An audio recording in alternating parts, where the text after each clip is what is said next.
सभे मगहिया भाई बहन के भुलेटन काका के राम राम आथिन मगहिया खबर में सुनथिन देश दुनिया के खबर। आज 15 अगस्त है। देश मनौतक 77वां स्वतंत्रता दिवस समारोह।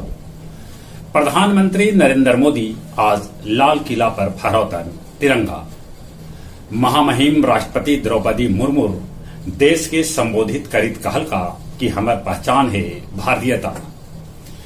देश में जगह जगह निकालल गेल तिरंगा यात्रा। चंद्रयान 3 चांद से बस 150 किलोमीटर के दूरी पर है। सोमवारी पर उमड़ल देवघर में भारी भीड़। सुप्रीम कोर्ट पहुंचलन कृष्ण भूमि विवाद के लेके कुछ लोग। रॉबर्ट वाड्रा कहल का कि प्रियंका गांधी के लोकसभा में जाए के चाहिए।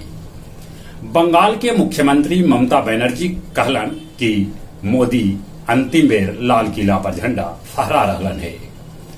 उत्तर प्रदेश के मुख्यमंत्री गोरखपुर मंदिर में लगौलन जनता दरबार, वहां जोगी पूजा भी कैलन। दिल्ली में ओवैसी के घर पर कैल गेल तोड़फोड़। बागपत में फोम फैक्ट्री में लगल भीषण आग।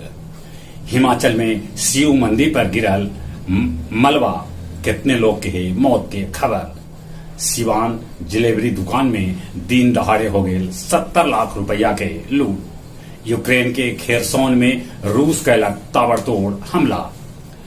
पाकिस्तान मनौलक अपन 77वां स्वतंत्रता दिवस।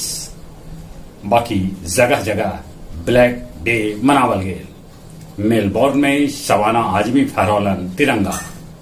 बुर्ज खलीफा पर न फहरावल गेल पाकिस्तानी झंडा। चीन भेजल अंतरिक्ष में उच्च दक्षता वाला सैटेलाइट। मानपुर सुखदेव पैलेस में सूर धारा मनौलक भारत के 75वां वर्षगांठ पर अंतर्राष्ट्रीय महोत्सव।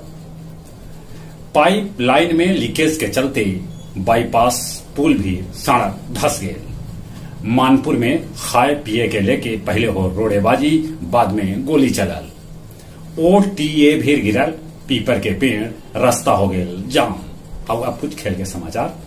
तिलक वर्मा मध्य क्रम में नंबर 4 पोजीशन पर अपन स्थिति मजबूत कर सका है। इंग्लैंड के क्रिकेटर स्टीवन फिन तीनों फॉर्मेट से लेलन संन्यास। डूरंड कप में त्रिभुवन आर्मी के 3-0 से हरा के चेन्नई इंडियन क्वार्टर फाइनल में जगह बना लेला। चलिए एक बार फिर से अपने सभी के भुलेटन काका के राम राम।